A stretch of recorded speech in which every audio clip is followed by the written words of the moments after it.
Naomi said, "My daughter, should I not seek a home for you, that you may be cared for?" She told Ruth about Boaz, the close relative who had shown her kindness in the fields. "Tonight he will be at the threshing floor.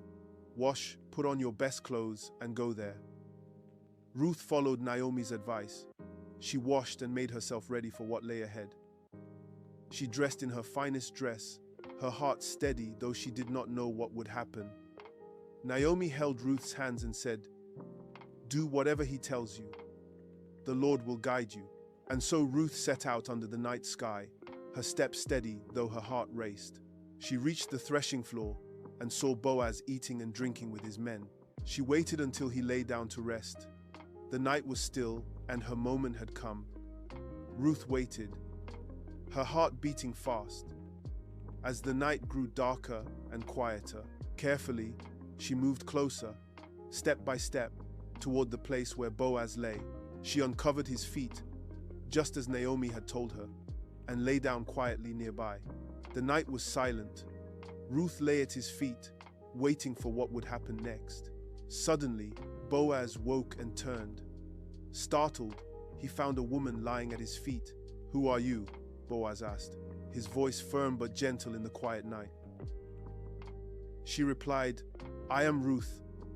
Spread your covering over me, for you are our Redeemer." Boaz was moved by her words, seeing her faith and courage in that bold request. He said, "The Lord bless you, my daughter. You have shown great kindness and honor." But Boaz also knew there was another Redeemer closer than him. The night was not yet over. Boaz said, "Do not be afraid. I will do for you all you ask, for everyone knows you are a woman of noble character.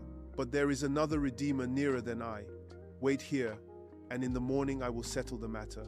So they both waited patiently until the morning, her heart filled with both hope and questions. Before anyone could see, Boaz told Ruth to rise and leave quietly, so no one would misunderstand. He filled a basket with grain, saying, "Do not go back to Naomi empty-handed." So Ruth returned home as the sun rose, carrying the gift Boaz had given her.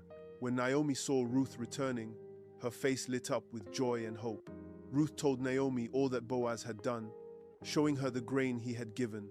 Naomi said, "Wait, my daughter, until we learn what happens. Boaz will not rest until this matter is settled." The morning brought new hope, but also new questions. What would happen next with Boaz? Early the next morning, Boaz went to the town gate, the place where decisions were made.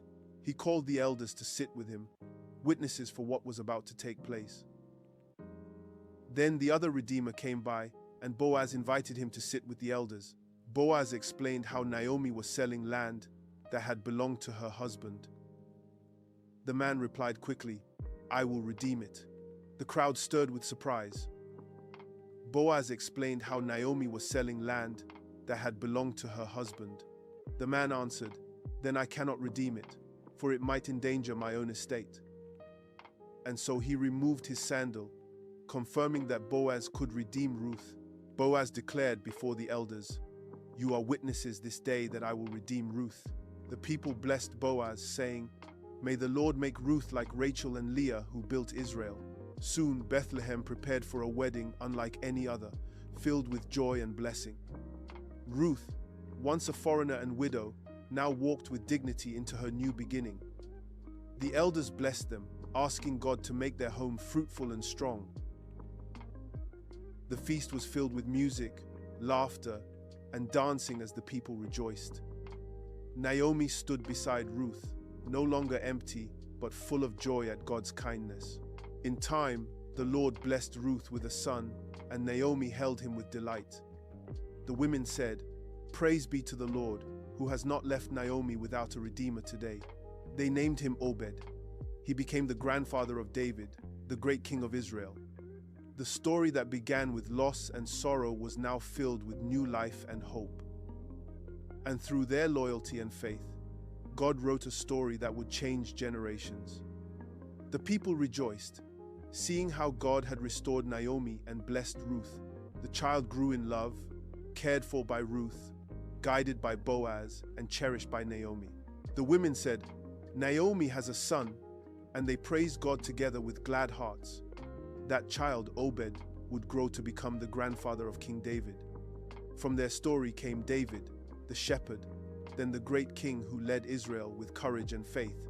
And from David's line came Jesus, the Savior, bringing hope to the whole world.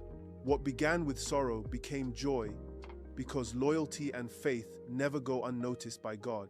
The story of Ruth shows us how God works in quiet ways to bring great change. In every age, loyalty and faith are seeds that grow into blessings for generations. Where you go, I will go. Ruth's words still remind us, loyalty can change the world. Ruth 1:16.